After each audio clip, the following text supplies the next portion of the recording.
Olá, aqui é o Roberto. Então, eu preparei esse vídeo para mostrar para vocês um ensaio de tração. Então, nesse vídeo, mostrar os procedimentos tanto experimentais, realização do ensaio de tração, quanto a parte de tratamento de resultados para obtenção das propriedades e curvas do material. Então, a primeira etapa em um ensaio de tração seria a obtenção do corpo de prova e medida da geometria do corpo de prova. Esses dados da geometria, o tamanho, as dimensões do corpo de prova são importantes para tratamento da etapa de tratamento de dados. Então, inicialmente é feita uma medida no corpo de prova, nesse caso um formato de chapa. Aí a parte útil desse corpo de prova tem 3,98 milímetros de largura. A espessura desse corpo de prova tem aproximadamente 1 milímetro. Vamos ver, vai dar 0,98 milímetros de espessura. E a parte útil desse corpo de prova, ali a região de menor dimensão, ela tem em torno de 20 milímetros de comprimento útil. Com posse desses dados, a próxima etapa, então, é a realização do ensaio de tração. Então, nessa etapa, o corpo de prova é posicionado em uma máquina. Ali temos uma máquina de ensaio de tração. Foi colocado um extensômetro eletrônico nesse corpo de prova para a captura de dados mais sensíveis, de deformação. Então, a máquina, depois que está tudo montado ali na máquina, é iniciado o ensaio. Parado. Aí, a máquina vai realizar uma extensão desse corpo de prova bastante lenta e captura dados de força e de deslocamento. Nesse caso em que está sendo usado um extensômetro, tanto os dados do deslocamento do cabeçote da máquina, quanto os dados de deslocamento fornecidos pelo extensômetro são armazenados no computador. As máquinas hoje em dia que possuem interface com o computador, elas permitem um acompanhamento em tempo real, dos dados de força e de deslocamento. E ali já dá para ver no gráfico, manda mostrar o gráfico, que apesar de não parecer, esse corpo de prova já está deformando, inclusive já entrou no regime plástico, mas as deformações são tão pequenas que são praticamente imperceptíveis a olho nu. Então, esse ensaio ocorrendo aqui, quando já houve um deslocamento do cabeçote da máquina de mais de 1 milímetro, esse ensaio dura muito tempo, porque a velocidade desse ensaio é lenta por enquanto. Dá para ver a prévia do ensaio, dos dados de força em função do deslocamento. Nós podemos acelerar esses dados.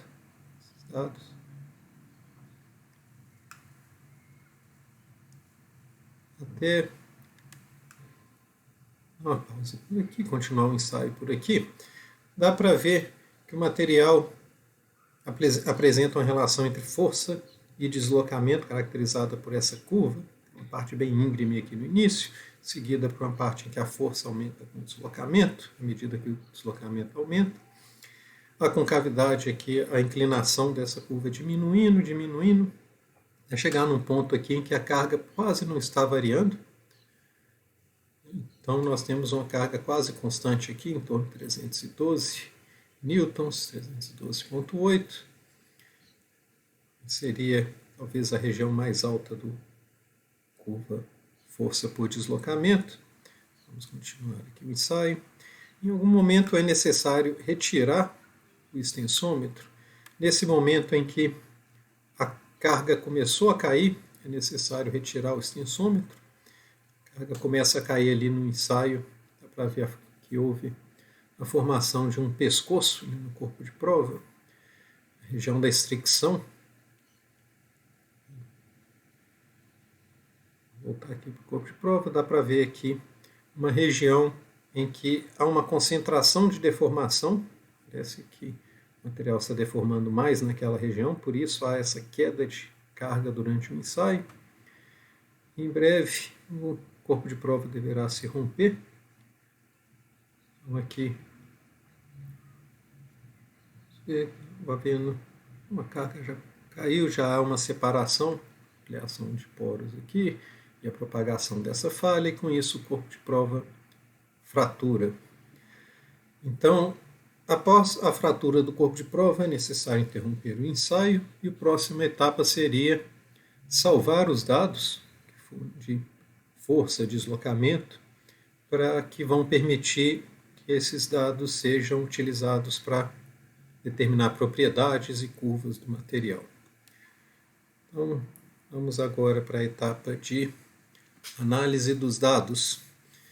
Então, o que foi feito aqui foi uma cópia dos dados fornecidos pela máquina.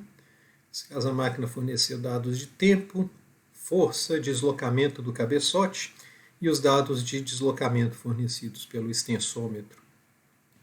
Eu copiei tudo aqui para uma planilha de Excel. Foram captados 5 dados a cada segundo. Como esse ensaio demorou muito, então nós temos aí mais de 2.000 pontos de dados. A partir desses dados é feito um tratamento. A primeira etapa poderia ser a partir dos dados de força e de deslocamento. E com o conhecimento dos dados da geometria do corpo de prova que foram obtidos no início do ensaio, antes do ensaio, né? Nós tínhamos aqui espessura 0,99 milímetros, largura 3,98 milímetros. Então, utilizando a fórmula que deformação de engenharia é a variação do comprimento, seria o deslocamento do cabeçote dividido pelo comprimento útil inicial, que era 20 milímetros, nós temos os dados de deformação de engenharia. E a partir dos dados de força obtidos pela máquina, dividindo essa força pela área inicial do corpo de prova, essa área inicial da seção transversal do corpo de prova, seção útil, que seria a multiplicação da espessura pela largura, então nós teremos o cálculo da tensão de engenharia. Esses dados são utilizados para a confecção de uma curva de tensão de engenharia em função da deformação de engenharia. Nós podemos ver o formato da curva.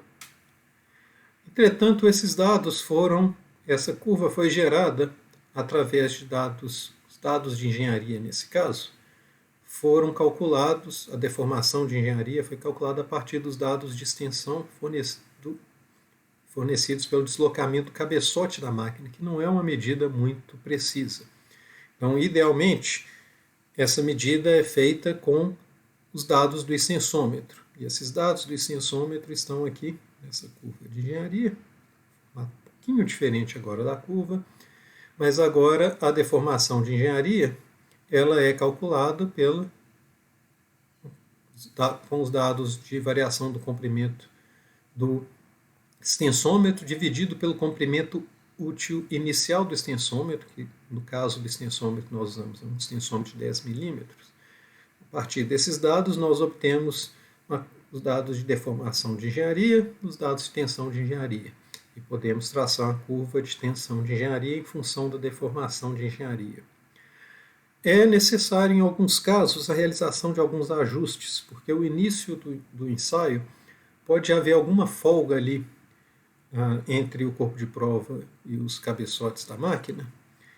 Então, nesse caso, foi feito um pequeno ajuste para trazer a curva toda, de forma que os dados iniciais aqui da curva sigam uma tendência até o ponto 00, né, inicial.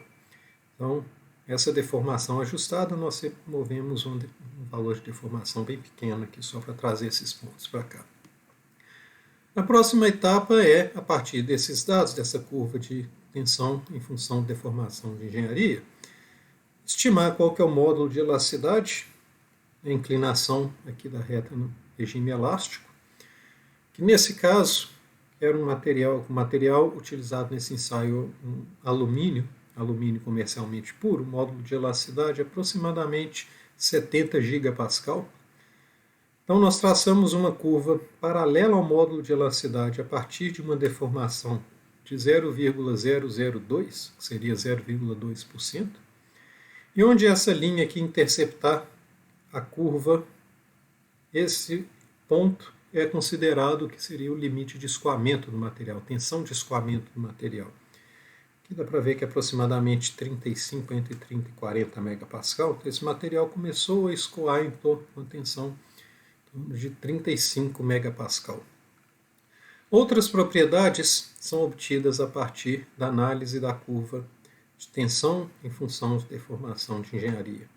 Então nós temos aqui limite de escoamento, foi determinado na aba anterior, limite de resistência, que é o valor de tensão máximo obtido nessa curva. Aqui foi feita uma análise dos dados, o valor máximo obtido foi em torno de 79,4 megapascal. O valor da deformação nessa região da tensão máxima, ponto máximo da curva, é considerado o que a gente chama de alongamento uniforme. É o tanto que o corpo de prova isso indica a capacidade do material de esticar, de alongar sem formação de fricção, sem concentração de deformação. E a partir desse ponto considera-se que houve a formação de um pescoço e concentração de deformação. Os dados de tensão de engenharia em função da deformação de engenharia também permitem que a gente estime o alongamento final do corpo de prova da amostra, o tanto que o material deformou, incluindo não só a parte uniforme, mas a parte não uniforme também. Nesse caso, foi um alongamento de 40%, 42%. É um bom alongamento.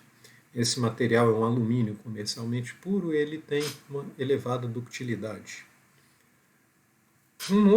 Outra informação que podemos retirar também, dos dados de ensaio de tração, seria a curva de tensão verdadeira em função da deformação verdadeira.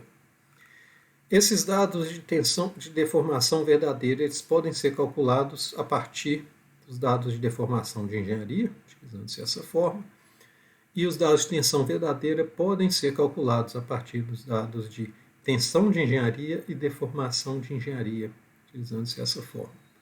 Importante ressaltar que esses dados de deformação verdadeira e de tensão verdadeira em um ensaio de tração, eles só podem ser obtidos até o ponto máximo da curva tensão e deformação de engenharia, porque essas equações partem do princípio que a deformação no corpo de prova é uniforme, e a deformação durante o ensaio de tração só é uniforme até o ponto máximo da curva quando há o início da formação de fricção, pescoço, que seria a deformação não uniforme.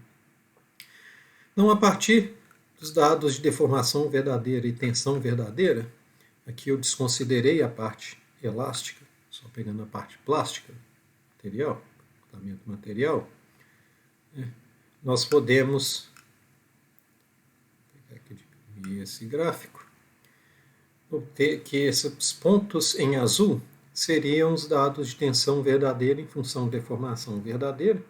Interessante notar que a curva verdadeira normalmente não apresenta um platô, o material continua incluando, Então há um aumento da tensão à medida que a deformação se aumenta. E a partir desses dados é possível utilizar uma fórmula matemática para representar esses dados. Uma fórmula comum é considerar que a tensão é igual a uma constante vezes a deformação elevado a uma outra constante. Nesse caso daqui, obteve-se por regressão linear, o melhor ajuste foi obtido com a curva de tensão é igual a 142,45 megapascal vezes a deformação verdadeira elevado a 0,24. Então esse 0,24 seria o coeficiente de encruamento do material. Então com isso nós obtemos as propriedades de uma curva tensão verdadeira em função de deformação verdadeira, que são as informações que eu pretendi mostrar para vocês nesse vídeo, nesse ensaio de tração. Obrigado aí pela atenção.